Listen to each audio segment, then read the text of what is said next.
All right, so I want to get right into some thoughts. I want to thank you guys as always, Top Networkers Group.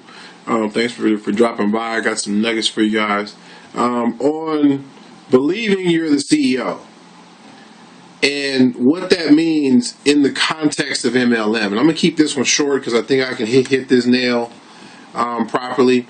I got a really good response from a gentleman in regards to a video that we filmed about a year ago called Team Over Company. And in this video, I was just sort of, again, just sharing some thoughts on what that really means. That our business partnership cannot be contingent on a company. It has to be based on our relationship with one another in this fifth wave. And there are a bunch of people who are copying and are attempting to use our slogans and use our terminology. And it's okay if they don't give us credit, but it's important that you know where a lot of this stuff comes from, because this is what's going to help cut down the confusion for you, especially, and to help you make money, which is the main goal. And I got a really good response to that video that I wanted to share a thought on. And the response to the video, Team Over Company, and some of the things I was talking about in that video, someone said that, it really begins with understanding that you are a CEO. And what that person was really getting at is, and if you haven't watched the video, I'll link it up for you so that you can, and you can understand what I'm saying here in context. That really and truly, before you can be a CEO, you have to believe you're a CEO. And that is something that I think I agree with 100%, 1,000%. And yet, why I'm talking to you right now is, I think also, in addition to believing that you're a CEO, you need to also understand what it means to be a CEO in the context of an MLM. See, when we're talking about an MLM, you don't own the MLM company. And as a CEO, in an MLM, you still are your own boss. You still call your own shots. You still decide what you will do and won't do. But in the context of MLM, there are actually predefined things that you must do to make money. And I'm not talking about internet marketing. I'm talking about network marketing. Because again, lots of people can purchase ads and get random signups, and you might get 2 or 3 people who will copy you and they'll buy ads and get random signups.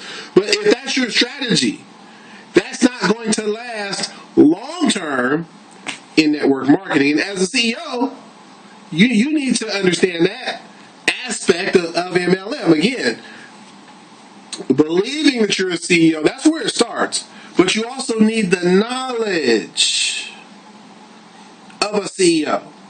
And, there's a gentleman, I'm going to give him a shout out. I haven't done it yet. I want to put a visual together. He gave me an awesome idea. His name is Steven Simmons. Shout out to you, brother.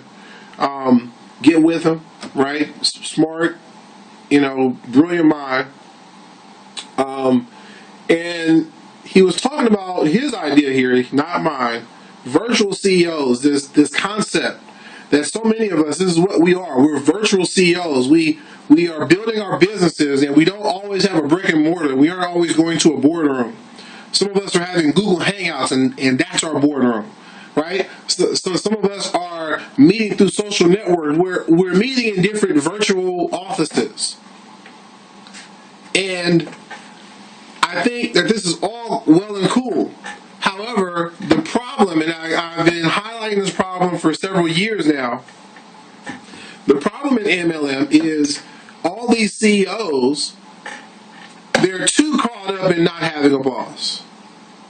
Again, being a CEO in the context of MLM means you're part of an organization, you're part of a team, you're part of a company. And so you're still calling your own shots, but you need to be CEO enough to make sure the shots you're calling fall in line with the organization, with the company, because that's what it means to run your MLM business properly. Now, if, again, because you're still a CEO, if you launch some other business on the side, in the context of MLM now. That's your side business. That's your other business that you're also the CEO of.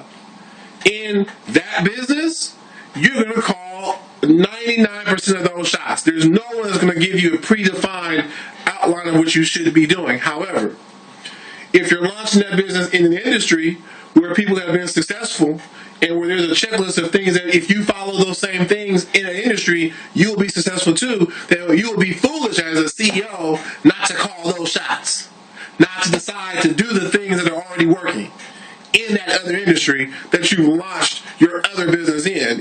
Does this make sense? See, being a CEO is more than just calling your own shots. And it's more than just believing in yourself, although that is very important. Both of those things are very important. But you have to learn how to operate your business within the context of where your business is. That's how you'll get to the top. Thanks for watching, guys. Top Networkers Group.